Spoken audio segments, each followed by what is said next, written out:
What do you know about using herbs? Whether it's for you, for your dog, for your cat. I have to be honest and say that I know enough to get myself in trouble and not much more than that. It is absolutely fascinating to me and at the same time, a little scary. And in fact, we find out why in today's episode, why it is a little bit scary, because there are so many wonderful non-toxic plants and herbs that we could be trying out all the time. We could be learning about them and finding out what they are energetically and what they can do for our body, for our health, for our dog and cat. And we don't. There are quite a few reasons for that. And today's guest is going to help demystify herbs, especially for our canine friends. I am so thrilled to welcome today's guest to you. We have just become fast friends, and I am so in love with her. If you're not familiar with Miss Rita Hogan, she is a clinical canine herbalist with over 20 years of experience, and she specializes in holistic canine herbalism. We're also going to learn what the difference is in herbalism and holistic herbalism in today's episode, as well as some ways that you can learn more and become more comfortable with utilizing herbs for your dogs and maybe even for yourself. So we're going to be talking all about herbs today on this episode of the Pet Parenting Reset with Miss Rita Hogan. Here she is.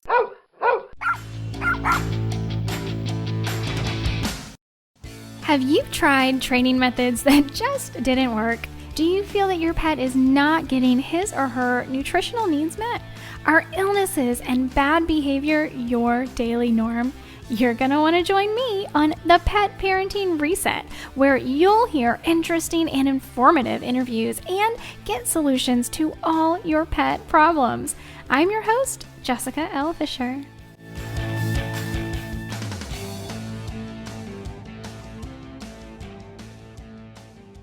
Rita, thank you so much for joining me today. I have been looking forward to this for so much longer than you know, because herbs confound me. So I need people like you in my life to help me with herbs and how we use them, because my philosophy for everything is that nature provides.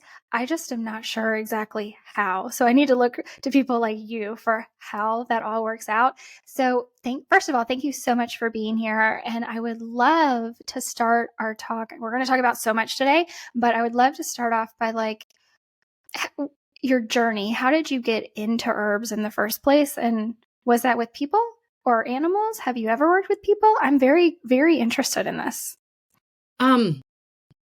I got into herbalism with, the rooted in my lifestyle as a kid. I worked in the garden with my father. My father had a gargantuan garden, just like gargantuan. I mean, I don't know how long it was, but it was huge. And it took, an entire day to plow it. And, it was just huge. And we worked together side by side, and he used plants for our chickens, cows, and pigs and horses. And I didn't pay attention to what he did with our dogs at that time.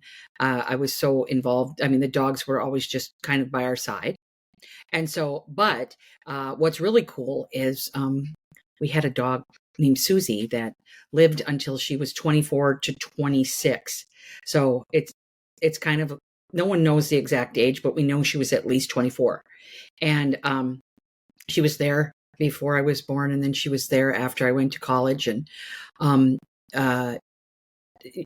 know that, she didn't eat kibble. She was fed raw milk. I know that because he used to squirt it into her mouth from Molly, our milking cow, and just squirt it right. And the cats would line up and he'd squirt them, and which was cute. But Molly, so I'm sorry, Susie. So raw milk, leftover meat, scraps from our table, and that's about it. And she was never spayed, and I don't think she was ever vaccinated. But she just lived on our property. She didn't go anywhere, and she did have some puppies. So she lived like a pretty normal dog life, and I wish myself right now wishes I would have paid more attention, but I didn't. I was little. I was just a little girl, but our horses were the same. My horse was the same. We didn't do a lot of things that you see now in the horse world. And so when I fast forward to, I studied Ayurveda in my life at the University of Minnesota. I studied Eastern philosophy, Sanskrit, and different types of Eastern religions. And then I was a Buddhist for a while. It didn't sit with me. So it didn't resonate with me. Nothing wrong with it. It just didn't resonate with me and where I'm from. So I went back to Western herbalism when I was 30, and I'm 52 now. And so going on 22 years of practicing herbalism. Started out making products, and it was very innate in me. And I moved to this property that had 36 acres, and it was all woods and plants, and it was just wonderful in Tennessee. And so I just decided one day I boarded dogs, did kennel-free boarding, and I just noticed how sick the dogs were. And that people would hand me a bag. I say this all the time. I feel like a broken record, but like people would hand me a bag of kibble and some pharmaceuticals and just say, I'll see you in a week, or I'll see you in 2 weeks. And, the dogs were so sick, but people just they didn't know. And I was there a long time ago too. About 25 years ago, I was in the same kind of boat. And I just decided to dedicate my life to dogs and herbs. And someone asked me, did you go to college for that? No, I made it up. Like, I was like, okay, I'm going to be an herbalist. And well, I wonder if there are any herbalists just for dogs, and I said, well, that's what I'm going to be. And so I tried to figure out what to call it. Someone said, well, what are you? I'm canine herbalist. I like the canine versus dog. It sounded better. I'm that kind of type of person. And I was like, I'm a canine herbalist. This is what I'm going to do. And yes, I do work with people. Usually dog owners. We balance out their dog, and then we work with people. But people are harder than dogs because they get in their way. And I have found that women in general, because women are the bulk of my clients, because I find that they are definitely the dog caregivers for the most part. Not saying men aren't involved at all. I'm just saying they like I would say 9 women to 1 man. Right. And I find women in general need a lot of poking and prodding for self-care, because we're so busy taking care of everyone else and every problem in the world and solving problems and stuff like that. So it's hard sometimes to work with people because they definitely get in their way. They will do anything for their dog, but they won't do those same things for themselves. So humans, my fellow herbalists that do not do canine herbalism, my fellow herbalist tribe know what I'm talking about, because they work specifically with humans, and we always talk about, if it's part therapist and part herbalist, because you really have to get people to give themselves the same grace and ease that they want for their dogs and animals. Mm-hmm. There were so many things in there. I would love to to touch on some more. First of all, the origin story is so fascinating to me, especially when we think about and things that we really don't even know. Like, as humans, there are things we're just born with. Like, we're born being afraid of snakes. Like, that is just ingrained in us genetically, kind of thing. Unless, I don't know, I guess there are some psychopaths out there that aren't afraid of snakes. But there are just some things that I guess, evolutionarily, like, we just know and do, and it's like part of our DNA.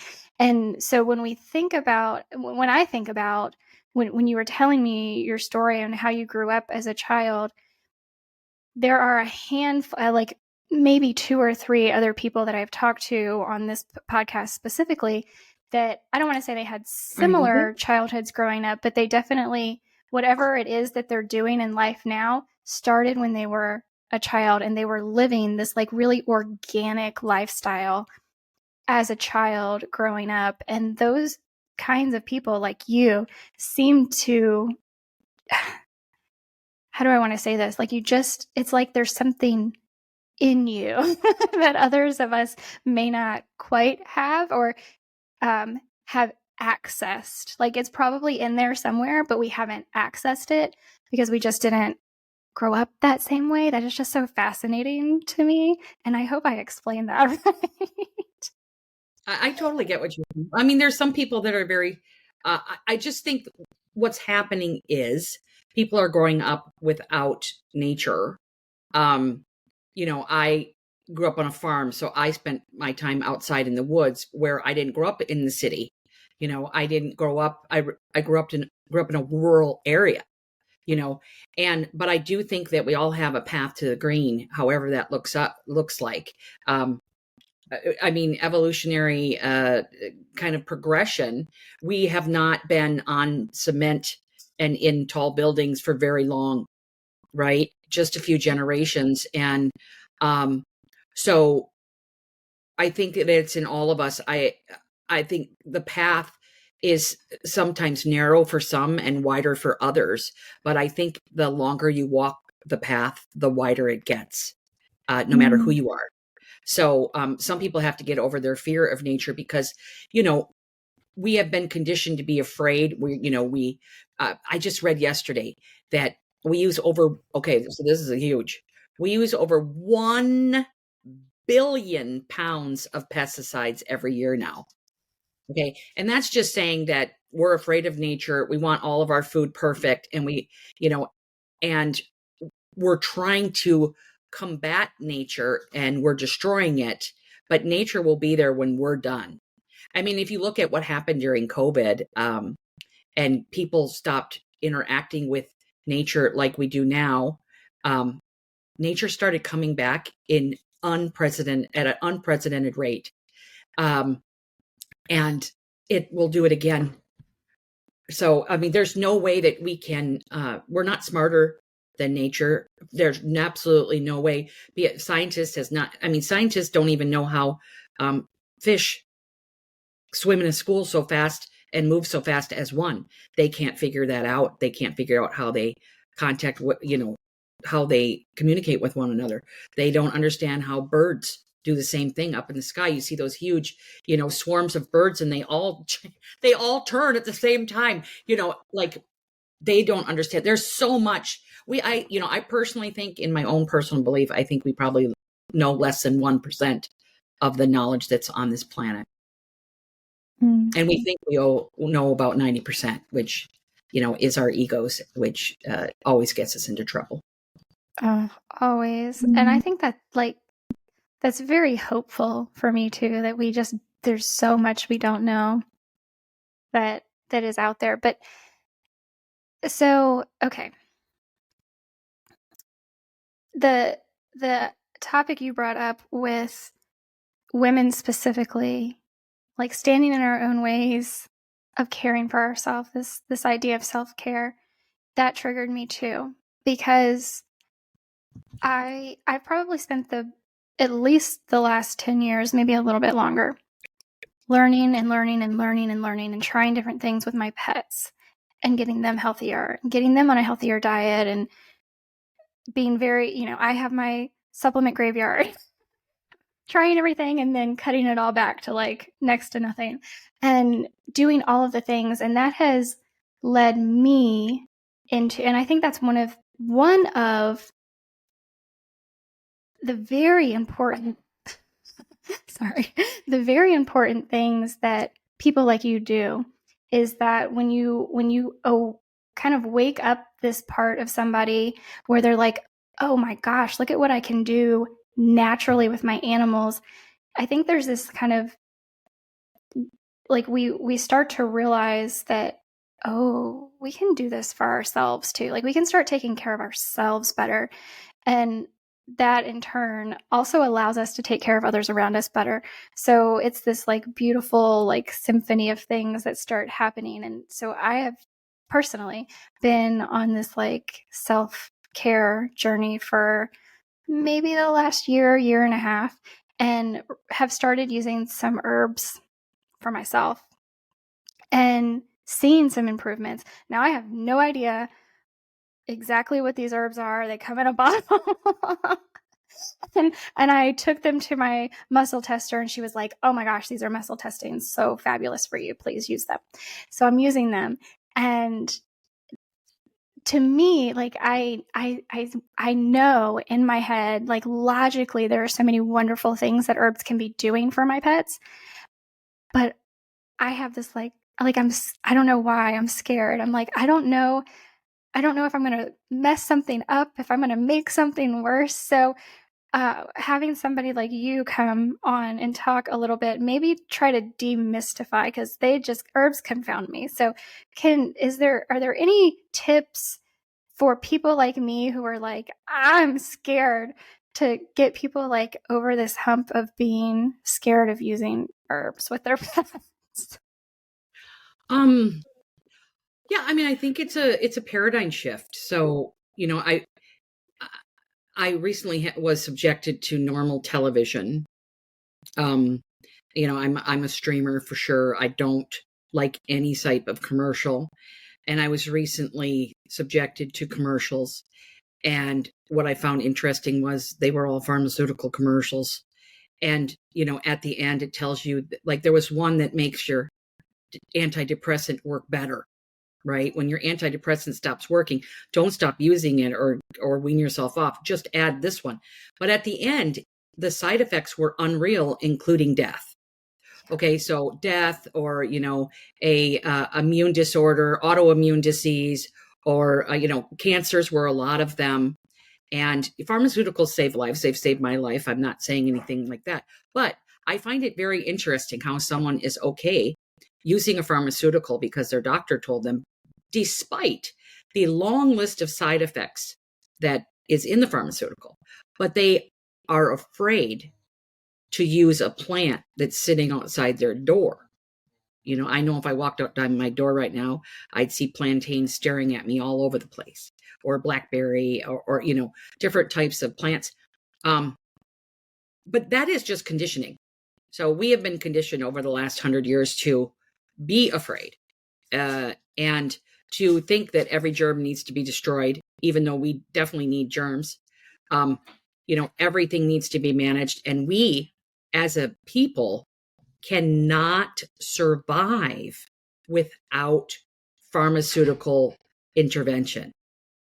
And that's one of the scariest parts about just living on this planet right now. Like, we literally can't, like, you will die unless you go see your doctor for your checkup, or get your pharmaceutical medicines. I don't know the statistic on how many people are on some type of pharmaceutical, but it's extremely high. And I think it's over 65%. So given that, you really like start out with non-toxic herbs. So, one of, like, it's winter for the northern hemisphere, and we're going into, deeper winter. And one of my favorite winter herbs for people and dogs is nettles, dried nettles, because winter rules the kidney, and the kidney really needs a lot of really great minerals to work the way it should. If you're getting up to go to the bathroom in the middle of the night, your kidneys need love. Dogs, their kidneys all need love right now.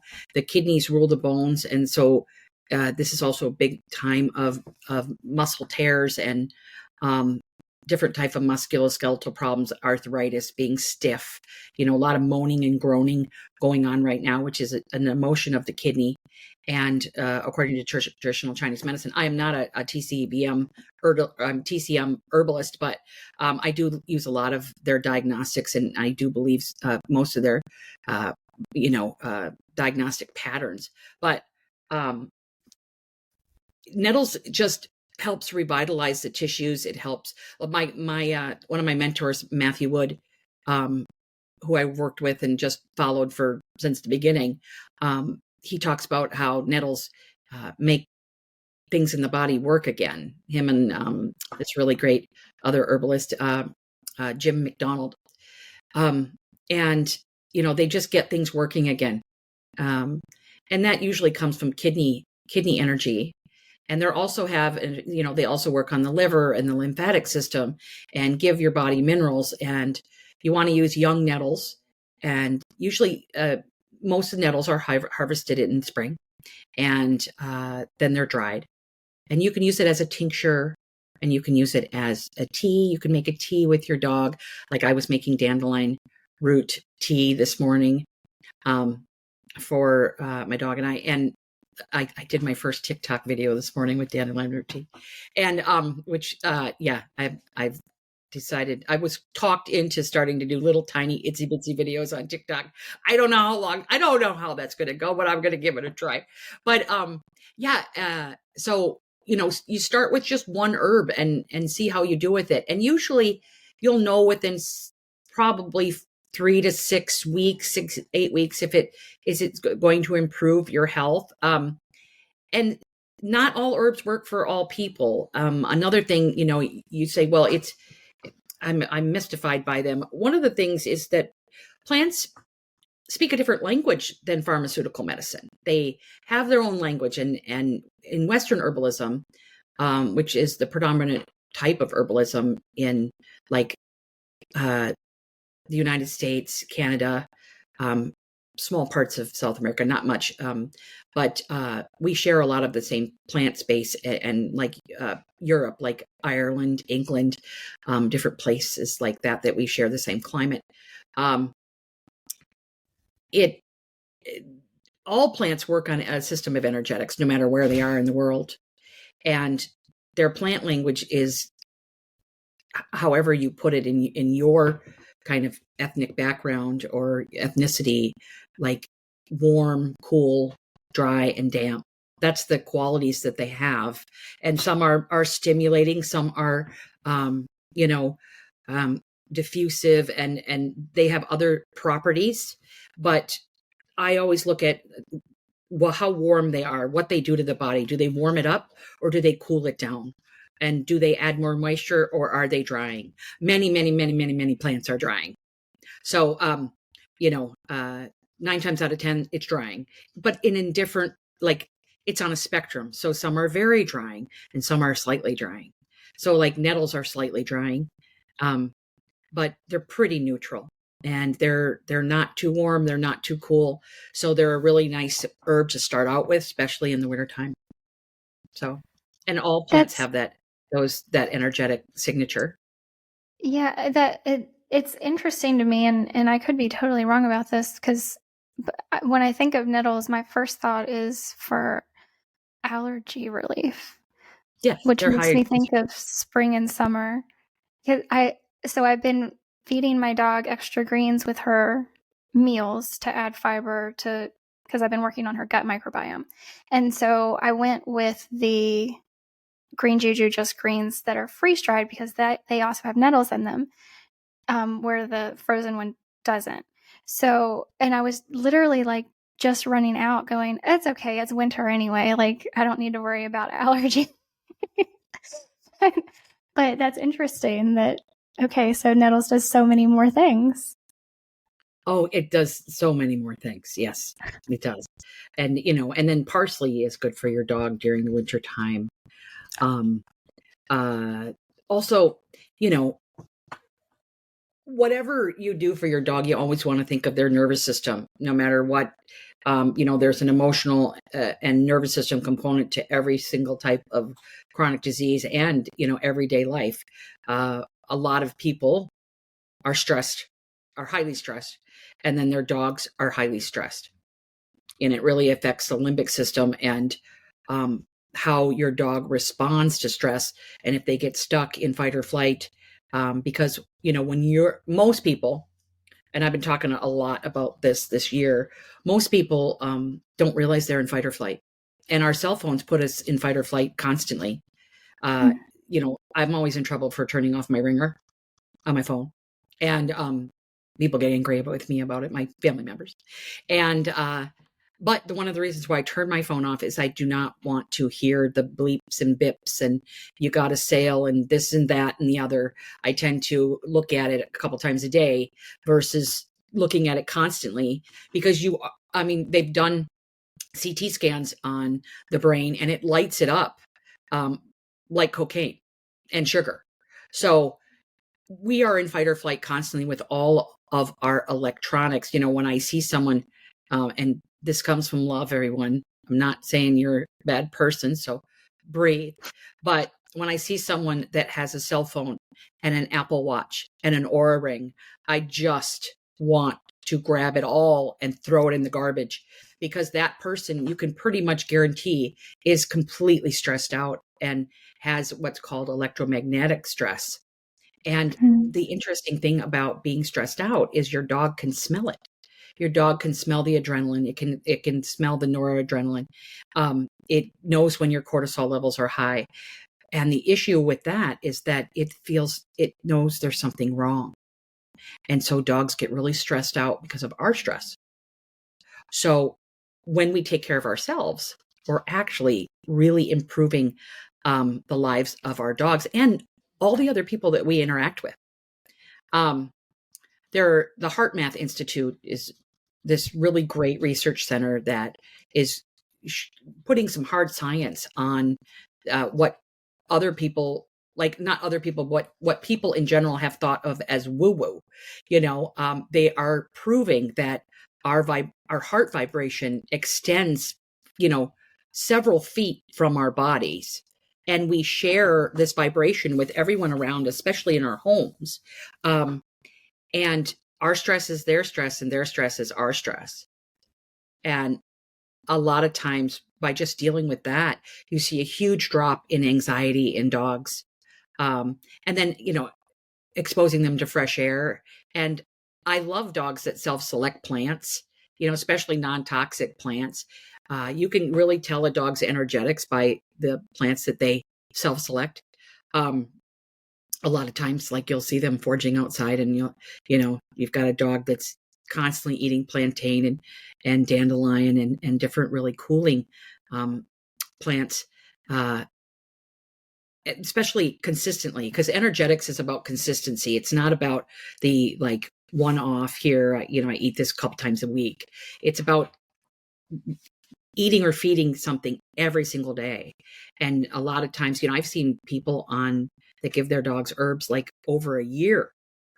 And some herbs can be given for a really long time. And the best way to figure out is to take that dog off that herb and see if they do okay off of it.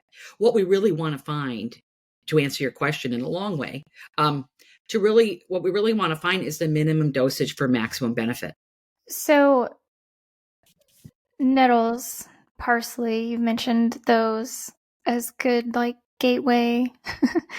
I'm going to say gateway drugs. That's what I want to say, but gateways into trying out herbs for your dogs. And I know you have various different courses available to people that we can talk about in just a little bit. But if someone were interested in just kind of seeing that, the idea of a dog self-selecting, I've seen like kits out there for cats to self-select different herbs, and there are different kits for, like, calming and different things. I don't know that I've seen them for dogs, though. I would imagine that the herbs would do similar things for both dogs and cats. Is that? Absolutely. And there's so many wonderful herbs like milk thistle seed and chickweed. And like I said, plantain, turmeric, ginger, these are all non-toxic herbs. They don't have, like, skullcap, even Chinese skullcap, chamomile, which is really found in so many kitchens. And then there's our more warming, spicy herbs, like a lot of the herbs that we have in, like, kind of incorporated into our lives that have just, like, kind of showed up, like, this is what you do, right? many of them are warming, like oregano and basil and thyme, things like that. Those are all very warming spices because they have this wonderful smell to them. And a lot of things that smell very strongly have a lot of volatile oil in them. And but you can try those out in your kitchen, and you can offer them to your dog, see if you like them. Just make sure they're non-toxic herbs. I definitely have seen the differences in certain breeds to be able to self-select herbs that are not full of volatile oils versus other breeds. Like Huskies. Huskies, I think, are extremely good at self-selection, whereas a pug, not so good. I've seen them like go towards herbs that would be completely toxic to them. I wouldn't let them get to them. I have pugs, and I wouldn't let them get to, but just to see what they would select. And I'm not saying that herb wouldn't help them, but it would also harm them. But they are very all dog breeds that I feel all dog breeds are very good at self-selecting, like something like an essential oil. For inhalation, I only believe in inhalation for the most part, using essential oils, but and through self-selection, because they are so potent and strong. It's the strongest form of herbal medicine. I don't use a lot of it, but they're very effective when they're well indicated, for sure. But they can self-select them, and I've seen miracles happen with that. So I like to play around. As long as something's non-toxic, I love to play around. Okay. Now, is turmeric warming? Yes. That seems like it would be warming to me. Okay. It is. It is one. That's one thing. But it's warming. Okay. That is one thing that my dog always refuses. Every once in a while, I'm like, let's try this golden paste again. And she's just like, no, I don't want that at all. Yeah. Your dog may be a warm dog. Turmeric is very warming, but not hot. Mm-hmm. So ginger is hot, and so like cayenne is hot. It's diffusive, but it's hot. So yes, I mean, and that's a good kind of, like, I tell people, I talk about this in my book, turmeric is everywhere. Everyone is on turmeric. But one of the things is that it can actually work the opposite for dogs that are too warm.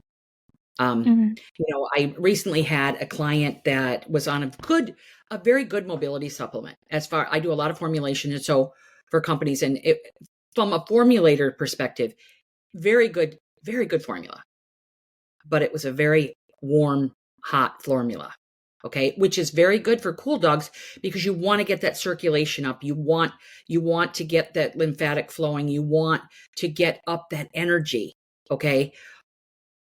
But in a warm dog, it's going to have the opposite effect. It's going to cause more lethargy. It's going to cause more stagnation. It's going to cause more inflammation, even though it's an anti-inflammatory. So she stopped using the supplement. She had her dog on it for about 6 months. And her dog has so much energy now. And it's the only thing she changed. We just said, take your dog off that supplement and let's see what happens. And because they've been on it for so long, we want to make sure that they don't need that supplement or could be wrong about their energetics. And sure enough, I mean, just night and day. So I think one of the best things to do is learn about your dog's energetics and the energetics of plants. One of the best ways to do that is to look, if you're going to Google, don't follow WebMD for plants. It has some okay information as far as some research that have been done on plants, but usually they're standardized, which is another conversation. But you look up, let's just say, milk thistle monograph or milk thistle herbalist monograph. And there are some really good herbalists out there writing some monographs. I write monographs too.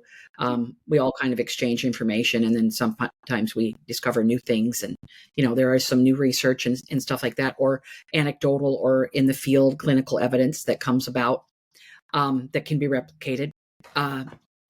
and they write monographs. They're just like a resume for a plant, but a really good one, holistic one, is going to include a plant's energetics. And that's like the difference between holistic herbalism and allopathic herbalism. Okay. That seems very important too, because like you were just saying, the formulation of a supplement that you're purchasing can look amazing, but if it's not an energetic match for your dog, you're, like you said, you're going to get potentially the totally opposite effect of Yes, what you're looking for. Yeah, and then remember, it's consistency. Okay, a lot of people don't hear it when I say it. It's consistency. But if you have a dog or a person, I have a great person story.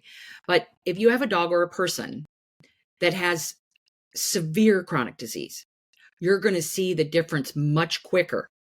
Like, for instance, I had a client that is a cold person, not even cool, cold, has chronic disease, has MS, and was given a supplement by a functional medicine doctor.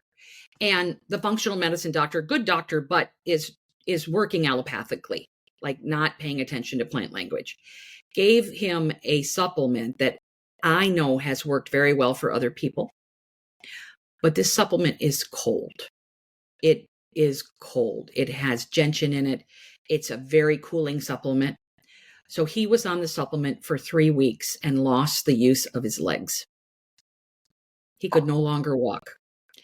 It's because he's already a cold person, and you're adding all of this cold. It's not just like taking like a 30-second cold shower that also helps like bring you into parasympathetic activity and kind of activate your nervous system. It's day in and day out, 3 pills, 3 servings a day of this supplement to help with some type of parasite, help with whatever they were trying to help him with, but not looking at him as an individual.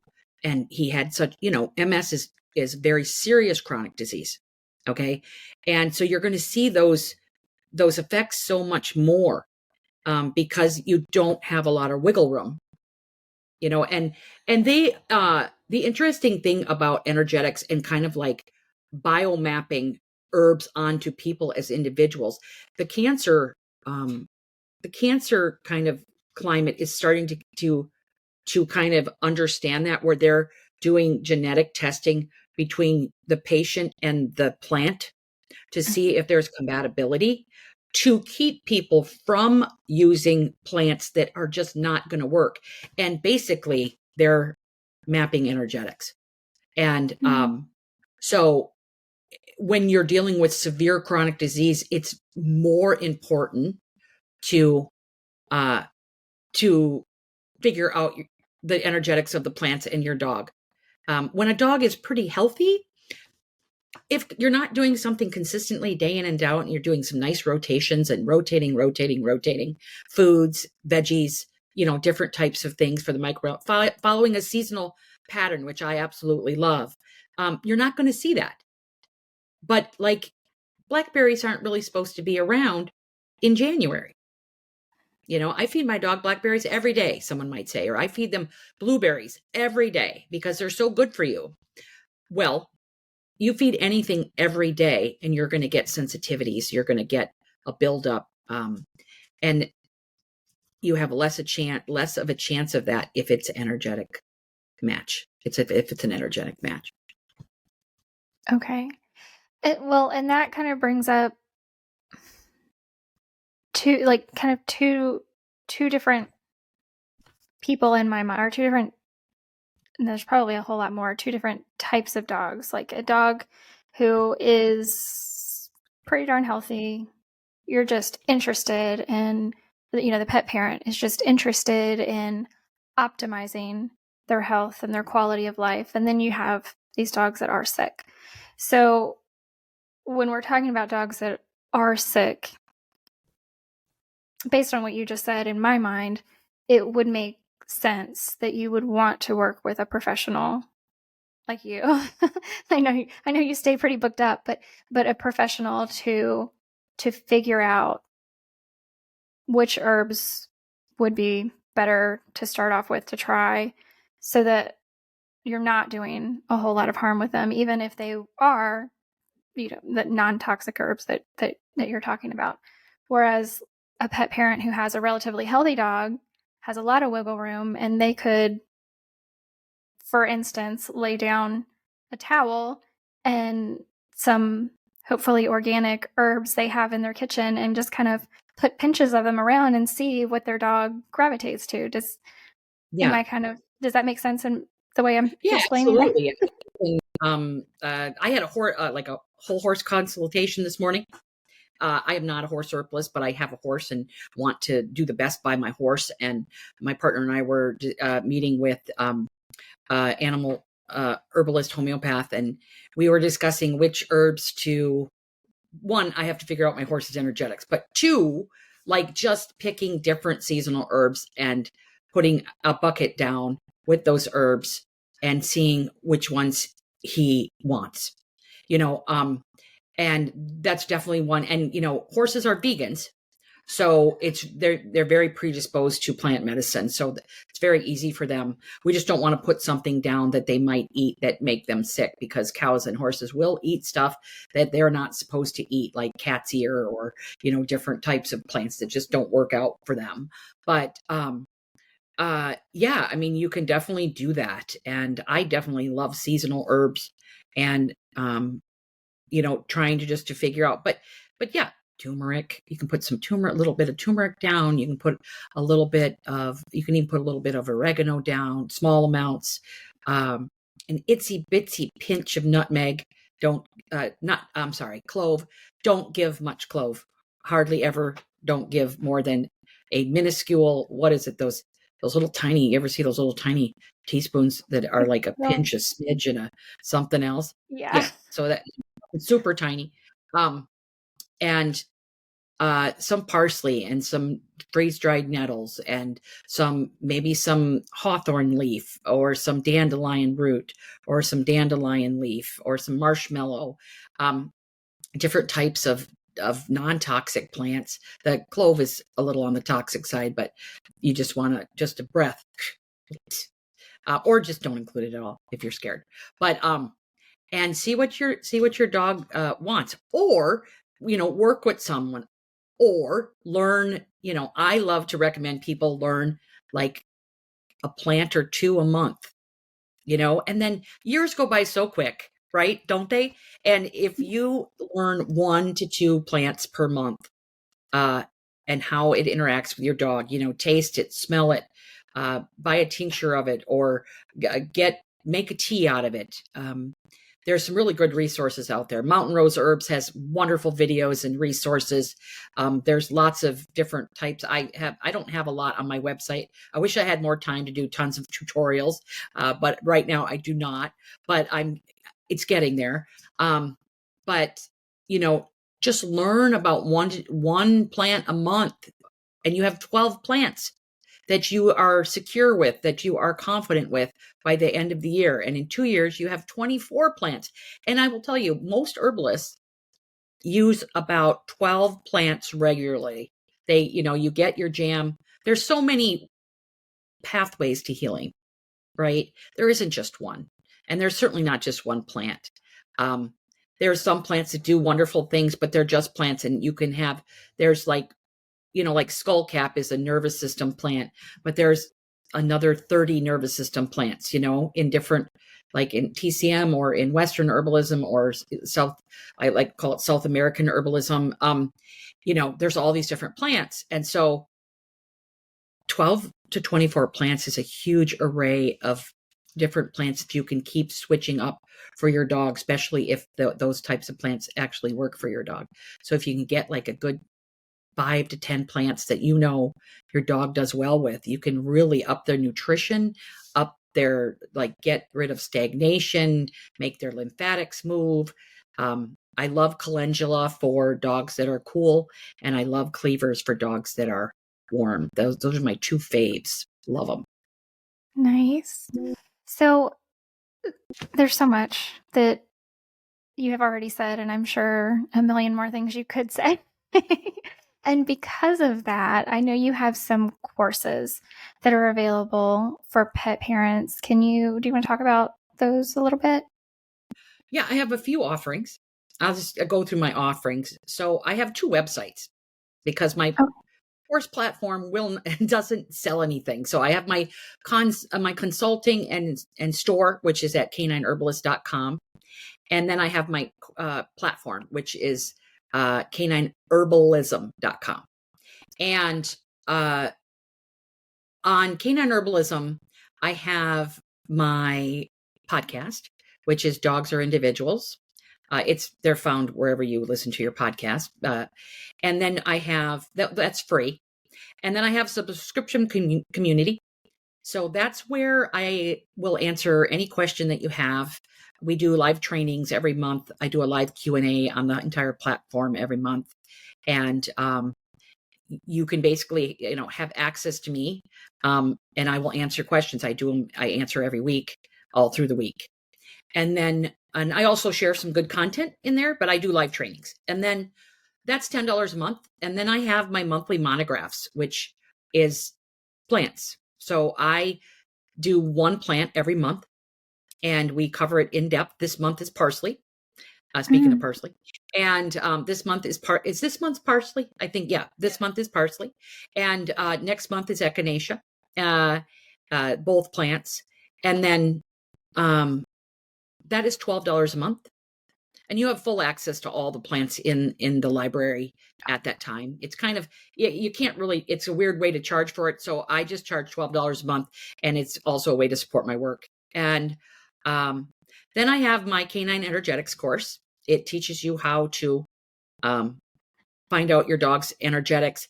It has some great monographs in it. It teaches you what herbs, some introductory herbs for that particular energetic. It also teaches about how dry your dog can be or how damp your dog can be. A lot of dogs are damp these days. And how to kind of solve that and understand your dog as an ecosystem. It's very important. And energetics is a great way to do that. So I have that course. And then I have my brand new course, which is a phytoembryonic therapy training. Now that course is for guardians and dog owners, but also for health professionals, trainers, rescue people who do rescue, vets, vet techs, and different people, even doctors. I have a couple doctors in the course. That is about using plant bud medicine, so plant stem cells for cellular healing. And it's an entire system of medicine that is very dear to my heart. And so that's training, and that's a certificate course. So is the energetics course. It's a pretty big, it's a big course. It's a lot of monographs. There's over 68 of them. So of the different phytoembryonic plants, there are actually liquid remedies, and you can find them here in the States. You can find them in Canada, Australia, and all throughout Europe. So they're pretty readily available. And there's about, I would say, I'm going to add about 10 more plants, but there's about 75 plant stem cells that they use. Like in Romania, it's an entire system of medicine because pharmaceutical medicine isn't big there. And it's recognized by the European Union as a full system of medicine. So I have that course. And do I have anything else? No, I think that's it. But my canine canine herbalism, holistic canine herbalism level 1 course is coming out on March 11th. Oh, interesting. So a lot of people have been waiting for that. And that will be my kind of like flagship course for all my other courses, except for the phytoembryonics. I'll have a level 2 and then a level 3, which will be a practitioner's course. Interesting. Yeah, there's so much. And that's, I mean, I'm sorry, I'm going to say this wrong. Monographs is what you were? Yes. That's what they're called.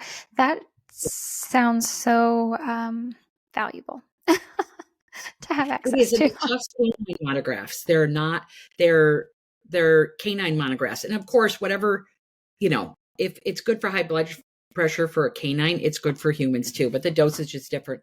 And I go over dosage in every monograph. I include some recipes and how to make, if it's appropriate, how to make a tea, how to make a decoction, how to use the plant with your dog, from tinctures, extracts, glycerates. They're very in depth. And I even include some TCM use and, the name, and it's pretty cool. I do eventually it'll be a book, but right now it's just monographs. So Yeah, that's exciting. That's very exciting. I'm very interested. Okay. So I feel like you could probably speak on this for weeks and months on end without stopping. it's my life. I But love it. I could geek out on it for hours and hours and hours and hours. yeah, but I think you've given pet parents specifically some good starting points. What are your thoughts on some of the I'm trying to think of the best wording for them, but there are a couple of companies who will kind of put various herbs together for different ailments in dogs. Formulas? I'm sorry. Formulas? Yeah, well, yeah, and there are a couple of companies that are doing different formulas that some of them are available directly to pet parents. Some of them you have to get through like a veterinarian. Do you think? I mean, there's probably some benefit there, but you're not going to get. In some dogs, you may not get where you're looking to go without taking a more individualized approach. That's kind of how it seems Yeah, in my I mind. mean, What do you? well, I do a lot of formulation, and for companies like you're talking about. When you're formulating for the general public, you really want that formula to work like 7 out of 10 dogs. That's what your goal is. I hope to do some formulating for cool and warm dogs in the future. I'm actually gonna have that in the works. However, formulators in general, you want to see like how cool or how warm that formula is, and then you have a better chance. But just right off the bat, getting the formula, you want to, give the formula. And I like to just take some notes, how's my dog's skin? How's their eyes? How are things going with them? And then give it 4 to 8 to 12 weeks of time, depending on what kind of thing you're trying to balance out. The more severe, the longer it's going to take. And see if let's just say like a seizure formula, use something. So like a seizure formula, you'd probably want to give about 3 months to see if it's going to bring down the seizures. A lot of people don't have patience. It's not a pharmaceutical. It's not a hammer. So pharmaceuticals are hammers. Look at how quick Xanax works. Xanax works in about 20 minutes when you're having a panic attack, right? That's because it's a hammer. It opens up the GABA receptors with a hammer. It knocks the door down. Like we need GABA, but like herbs don't do that. They can, like I've had homeopathy work really fast. I've had some work, some things work really fast. Rescue Remedy works pretty fast, but not as good as it does over a long period of time, giving it every single day, but dried herbs don't work as fast as a tincture at all. And a lot of dogs that are taking dried herbs have some assimilation issues. So it's being processed as a food. And if you're not assimilating things very well, it's just going to take a lot longer to see an effect. I like tinctures because I don't use a lot of medicine. So I'm a drop doser. As a clinician, I do drop dosing. So unless it's something that's major, right? If we have something major, we're not going to drop dose. But drop dosing, it helps stimulate healing instead of pushing. But sometimes you have to push. So there's just, there's a huge flux in that. But I think that the biggest obstacle for using herbs is patience. and expectations. I think having what kind of expectations to have, like I'm giving a seminar for this phytoembryonic company. I'm giving a seminar on in January on the ultra sensitive dog. And there's a lot of ultra sensitive dogs out there, dogs that can't eat hardly any proteins. They react to everything. They're itching and scratching, things like that. But a lot of times they're itching and scratching and can't handle everything because pet owners are giving them the kitchen sink in desperation. And a lot of those things that they're getting are making things worse. So like for a sensitive dog, you really need to do one thing at a time and find their dose, which could be a minuscule pinch of something, even if they're as big as a lab, right? Because they're so sensitive. Or could be like one diluted drop of something. And then once their body is okay with that, you can start slowly adding, right? But a lot of times we're so desperate for an alternative type of medicine from what we're getting at our veterinarian. And it's not the veterinarian's fault. It's just that they don't have the education. Traditional medicine and Western allopathic medicine have not come together, and they're not respecting one another, which is one of my goals to change. And we need to give that respect so that we can take care of and we can heal these animals. We want to heal. We don't want to just create symptoms that are suppressed, because the issue is the more we suppress symptoms, the deeper the disease goes in the body. And so even like, when you suppress, like when a dog gets a cut, and you start pouring hydrogen peroxide, which slows the healing process. But like you start pouring it on, and you're putting everything on, ointment, everything, you're suppressing symptoms. The body has its own way to deal with that. Now, if it's not healing, that's a different story. Then we take things to help the wound heal. But you want to give it a chance to heal, because suppressing those symptoms does cause an ill effect, in my opinion. So we don't want to suppress, we want to support. Lots and lots of good tips in there. But I think probably the one to end on is with the time period, being patient. Your animal didn't get that way overnight. And if you really want to target the root cause of what's going on, that's not going to happen overnight either. And to be patient and let these things work and let the body use nature to support it in its healing process. And also time. If you're dealing with like a cancer dog and you don't know the window of time that you have, right? Then you may need to use things in what's called a material dose, which is a much larger dose, to push the body into submission, to buy yourself some time so that you can heal your dog. And with cancer dogs, which are more prevalent these days, for sure, you don't know. A lot of times you don't know that window of time.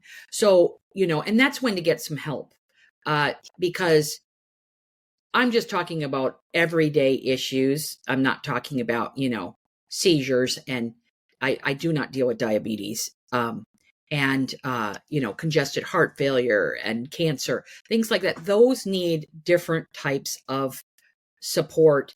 And sometimes they need a bridge, like pharmaceutical medicine can provide a bridge so that you can get to the other side and work with natural plant medicine. I know that, I'm not a huge fan of steroids, but I know they've saved my dog's life 1 or 2 times when I was feeding a really poor brand of kibble, and it was causing pneumonia. Almost like every couple months they would get pneumonia. As soon as I stopped the kibble, the pneumonia went away. But at that time, I needed the steroid. I think one of the biggest issues that we're dealing with in all veterinary medicine and human medicine is the dispensing of antibiotics. So, and I think that goes with some of the biggest advice that I can give everyone. We have to take a step back and breathe. Our dogs are not going to explode from a torn nail, right? They're not going to explode from a case of diarrhea. A lot of those things can be dealt with at home to avoid antibiotics. You can always give the antibiotics if they get a really bad infection, but we don't want to give preventative antibiotics. And that's where plants can really help for sure. Mm. Yeah, that's some really wonderful practical advice for people. And I highly encourage you. I'm definitely going to go check out your memberships and start learning more about plants, because it does fascinate me, and getting to talk to someone like you helps demystify it a little bit. And we all have it in us. We all have it in us. We just have forgotten, but we all have that knowledge in us. And you just have, like I said, the path may be very narrow. The green path may be very narrow, but it widens as we keep walking. Mm-hmm. Yeah. And I love essential oils. So I really should learn more about how to use plants in other ways. So Absolutely. I'm energized and ready to go and ready to learn. So I hope our listeners are as well. Thank you so much for being here, Rita. I really can't tell you how much I appreciate you, not just for coming on, but for everything you're doing and helping animals and putting this information out into the world, because we have to keep it going. That's one of the things that I know was a big topic of conversation among the veterinarians at AHVMA this year, was that so many of the holistic or the more holistically minded veterinarians are getting older and they're getting to retirement age and they want to retire, and they're like, how do I pass my knowledge down? Because future generations need this. They need to know what I have done in practice and what I have learned. How do we do this? This needs to happen, because they want to retire. Like, they deserve it. Yes. And that's one of the reasons why I've created courses. And that's one of the reasons why, I've got 5 books in the make. My first book is coming out. It was supposed to come out this year, but my publisher is behind. So it is coming out fall of next year. But yeah, I just want to get it in print and also have like a course for everything I print, but I also want to get it in print so that it doesn't go away. Mm-hmm. I really want to see veterinarians and herbalists and health coaches and different types of like natural medicine practitioners come together and start respecting one another and learning from one another, because we all can learn from one another. We just have to stop shutting the door in people's faces, and respect what other people are doing, meet people where they are, instead of, polarizing ourselves, because that's not going to help. Thank you so much for listening to today's episode. Make sure that you're following the show so you never miss an episode. And please take a moment to rate the show on your podcast app. I'd also love it if you'd share this podcast with your friends and family so that they can benefit from the information to help their pets live long, happy lives too. Don't forget to take advantage of this special discount as a listener today and get access to over 100 online videos and my online dog training, The Furry Family Coach. Just go to thefurryfamilycoach.com and use code PODCAST at checkout to get your first month for only $7. That's thefurryfamilycoach.com and use code PODCAST at checkout to get your first month for only $7. I can't wait to have you join and see you on the inside.